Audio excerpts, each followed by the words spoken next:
In cases of violence against children, the crime stats released by the South African Police Services yesterday show that both murder and rape are on the rise. Now, to discuss this further, we joined from my Durban studios by Save the Children South Africa's Child Protection Program Manager, Divya Naidoo. Divya, a very good afternoon to you. Thank you so much for joining us. First of all, what is the Save the Children South Africa's reaction to yesterday's crime stats? Good afternoon, Divya, and thank you for having Save the Children on. I think we're not shocked, but we continue to be saddened by the stats, because what we see is that, again, an increase in violent crimes against children. We see a 3% increase in child murders. We see a 3.7% increase in assaults against children, as well as a 3.8% increase in sexual offences against children. So it is really worrying that despite all the work that's being done, that children continue to be unsafe in our country. Now, our constitution obviously protects children from all forms of abuse, but children remain vulnerable. Why is it? Why is this still the case?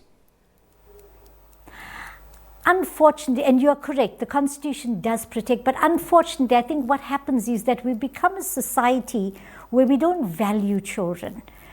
Parents continue to believe that children are property. Adults think that children should still not have a voice and be able to speak up for themselves. So as a country, we don't actually put into practice good constitutions and good laws that we have in place.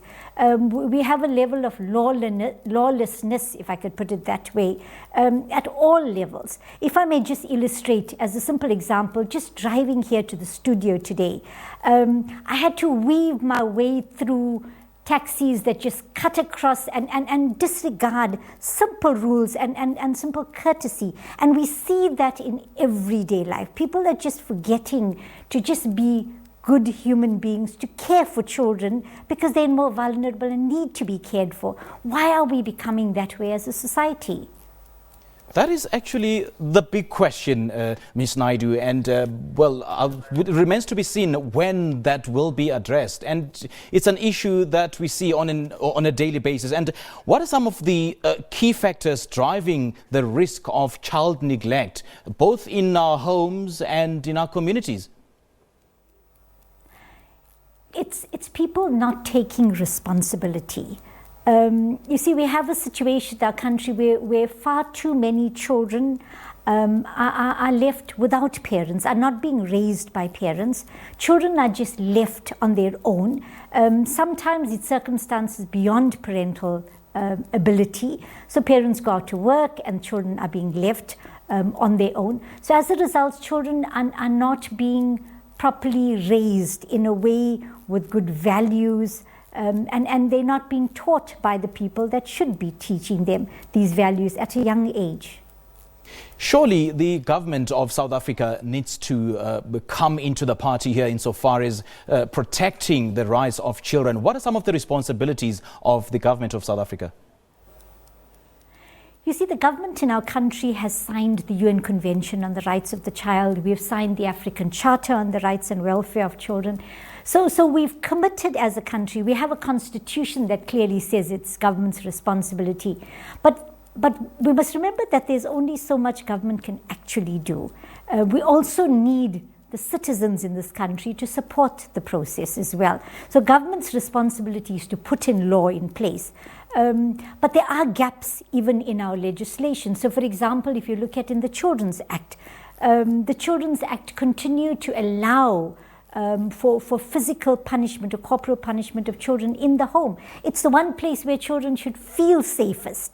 And it's an issue that constantly we as civil society are trying to get government to address. Right now, the Children's Bill is at a process where it will be tabled at Parliament.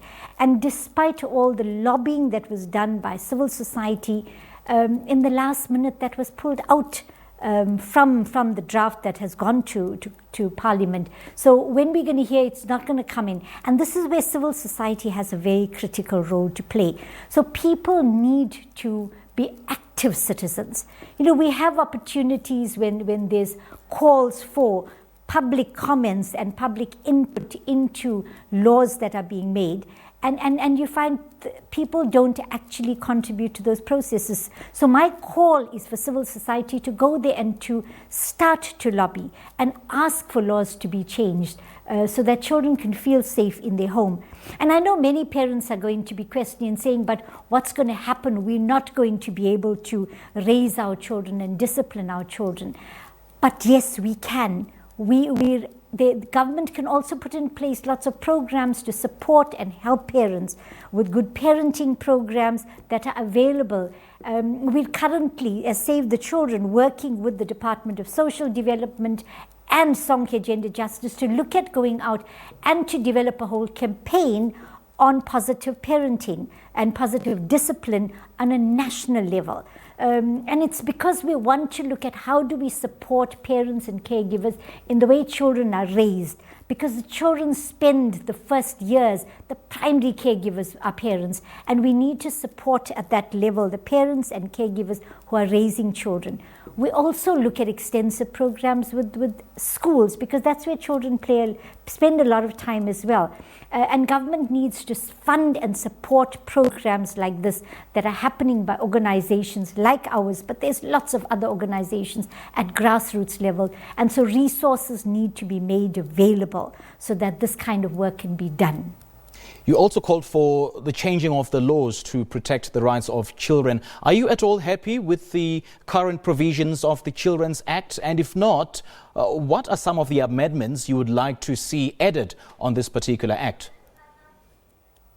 Well, in terms of violence against children, the key thing, as I just mentioned, is the fact that in terms of the Children's Act, there's a clause on reasonable chastisement, the defense of reasonable chastisement, where a parent or a caregiver who hits a child will use that defense. And that means that children can be unsafe in the one place that they should be safe, and that is in the home.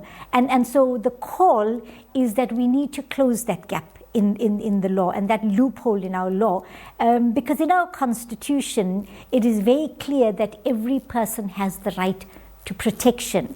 Children who are more vulnerable currently are not protected equally as adults are. So if I as an adult went over and hit another adult, that person can charge me for assault.